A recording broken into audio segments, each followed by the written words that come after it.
Hello, my name is Jani. Welcome to my channel. This is a cross stitch channel where I talk about cross stitch and projects and fabrics and flosses. And sometimes I make plans about the projects that I want to stitch, and then I change my plans, and I'm so happy. So if this is your first time here in the channel, welcome. I am a Mexican stitcher. I love to stitch and I love to share my love for this hobby. I hope you have a great time. Don't forget to subscribe and click the little bell to receive the notifications when I upload a new video. I make videos in Spanish and also in English, and usually I share projects and a little bit of stash. I usually made my own stash and yeah, progress and finishes and things like that. Today I want to share with you the progress on Blossom Goddess by Mirabilia. Is this lovely design. I am making a conversion of the skin color and the hair, and I also make an adaptation on her face, to personalize this lady. So I love to make my Mirabilias lately, with darker skin, and in this case I wanted to make this famous actress, Maria Felix, which is known as Maria Bonita. So this is my interpretation of Maria Bonita. So I love this design. It's so pretty. I am using DMC and CXC, which are these polyester flosses. So everything of the colors, it's according to the chart, with the exception of the skin color and the hair. But this beautiful dress and the flowers are, according to the pattern. I made a little change with this floss. This is a water lily, but I'm using a floss that I dyed, but it's very similar to the water lily, so it's not much of a change, just a little adaptation. But yeah, I love it.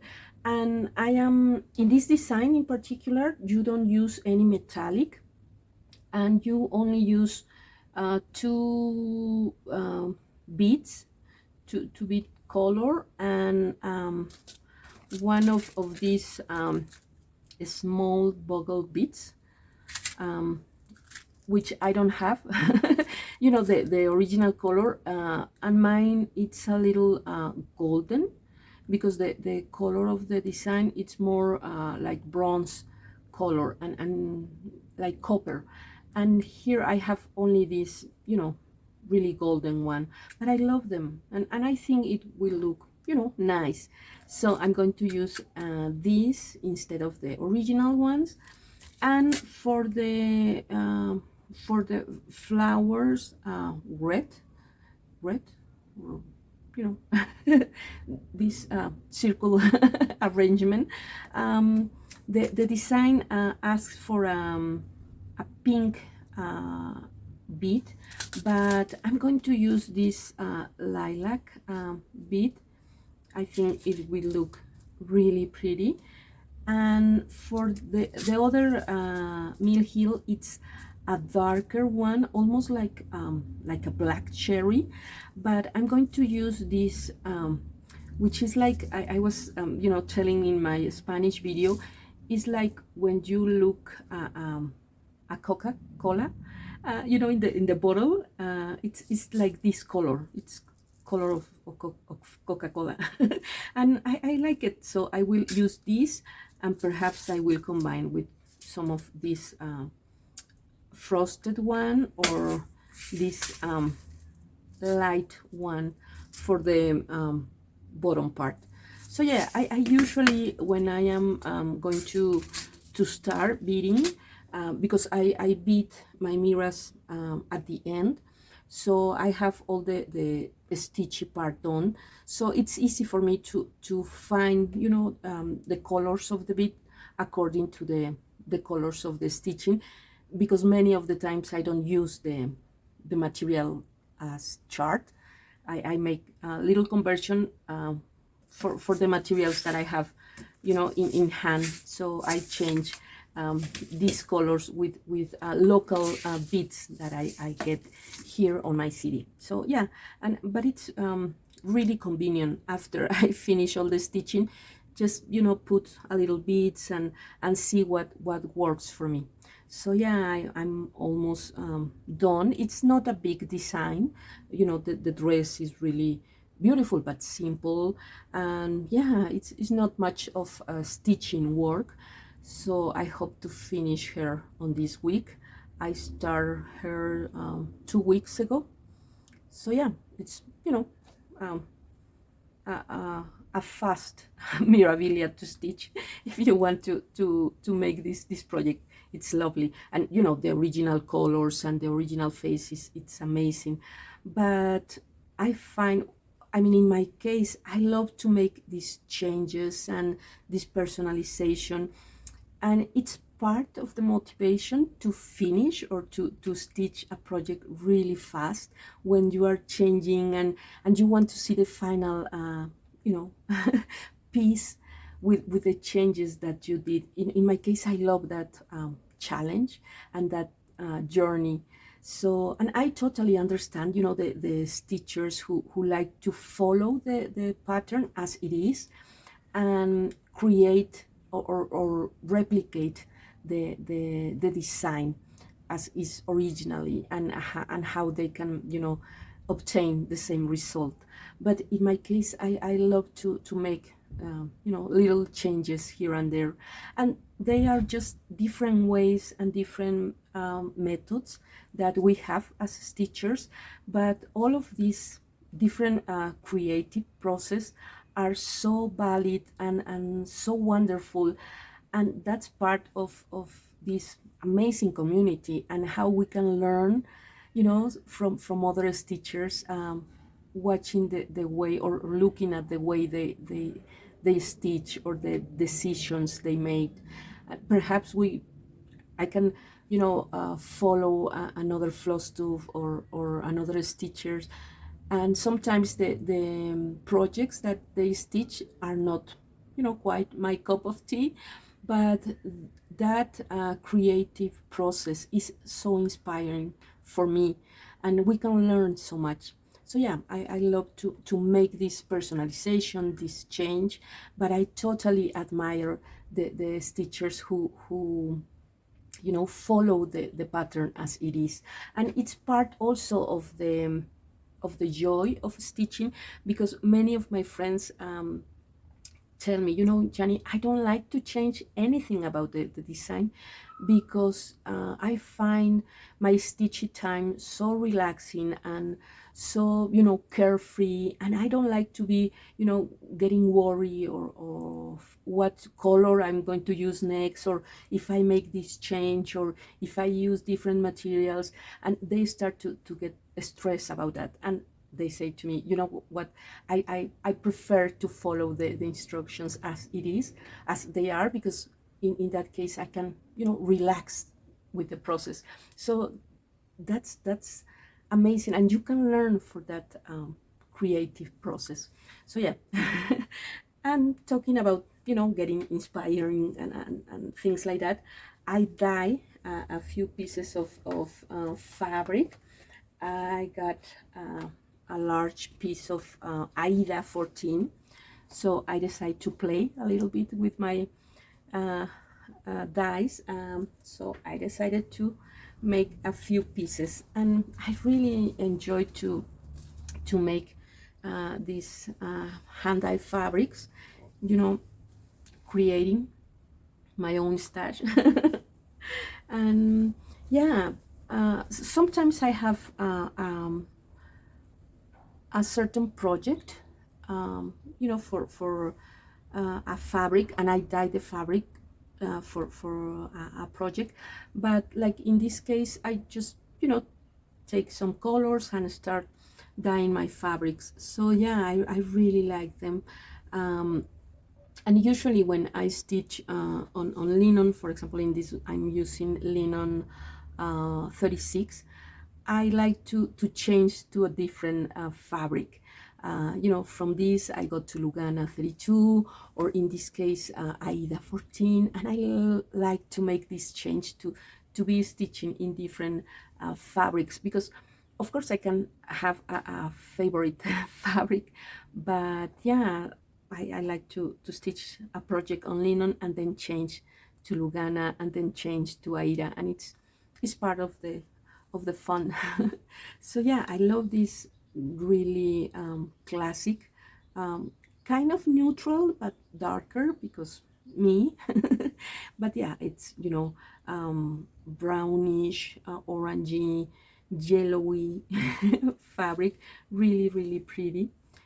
And this one it's with um, navy blue and pink, and you got this, you know, lilac effect. I really like this combo of pink and blue. So yeah, after this interruption, this is also a fabric with a little brownish, yellowy green, and a little of the dark blue, but with the orange, with the yellow color, it all turns green, you know, with different shades.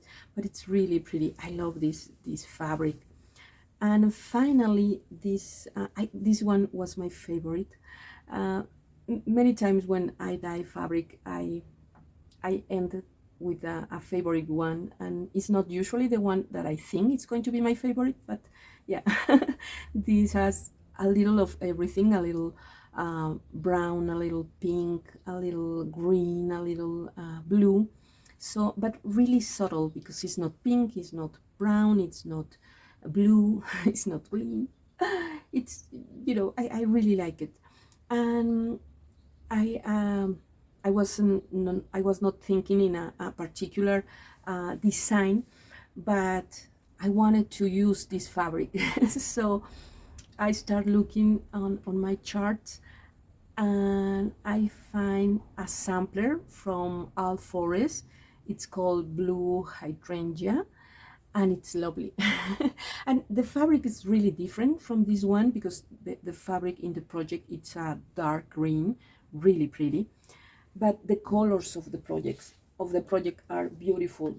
I'm not, I don't have the colors uh, from the store, from All Forest, but I have the conversion um, given in the chart to DMC. So I really love this palette. These colors are so pretty, and I love it. The DMC for this ecru tone, it's 746, but it's really similar to this one, 712. So yeah, I really like it, and I think the project will look amazing in this fabric. But looking at the original design, I really love the flosses, the variegated flosses.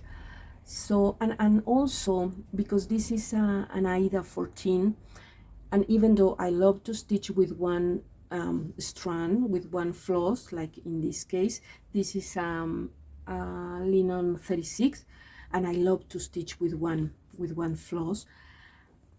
I really think that I should use two strands or two floss for this Aida 14.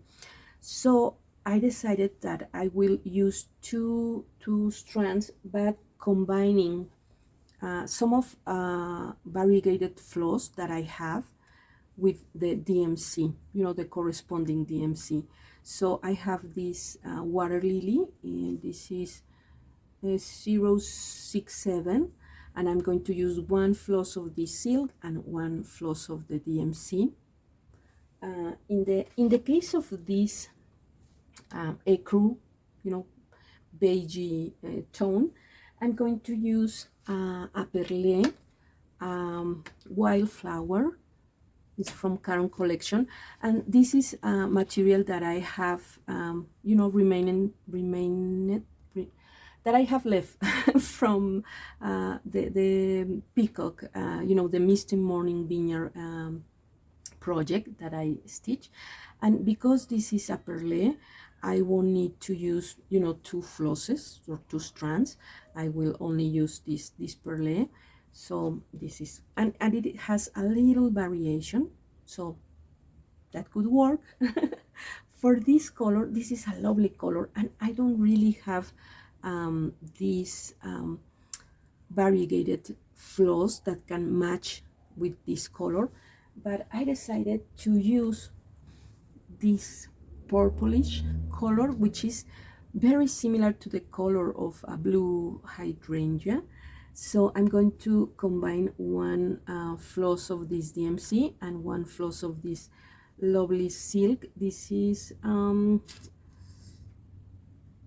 don't know what color, if this 139 by Silk and Color, I don't know.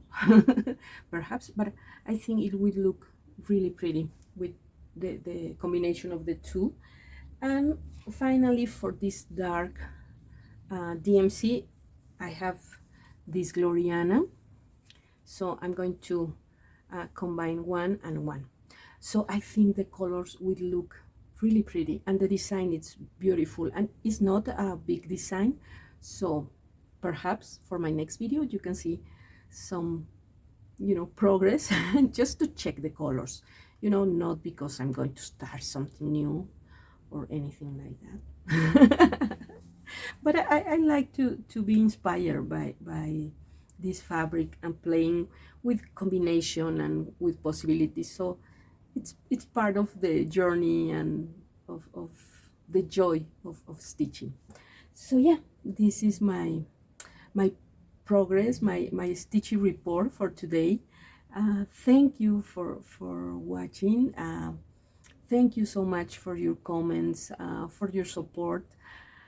It's always really nice and make me so happy to read your comments. Thank you so much. I am you know, getting ready for the third Mexican retreat on November.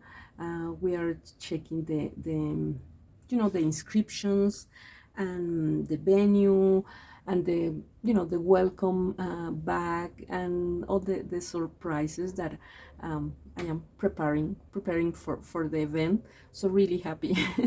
So yeah, if you want information about it, send me an email. I will let my email here. So yeah, it will be so amazing if you want to visit here.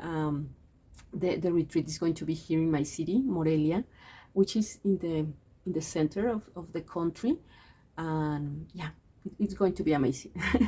So yeah, I hope you have a great week or weekend, or, you know, a great day. Take care of yourself, take care of your family, and I will see you on my next video. Bye bye.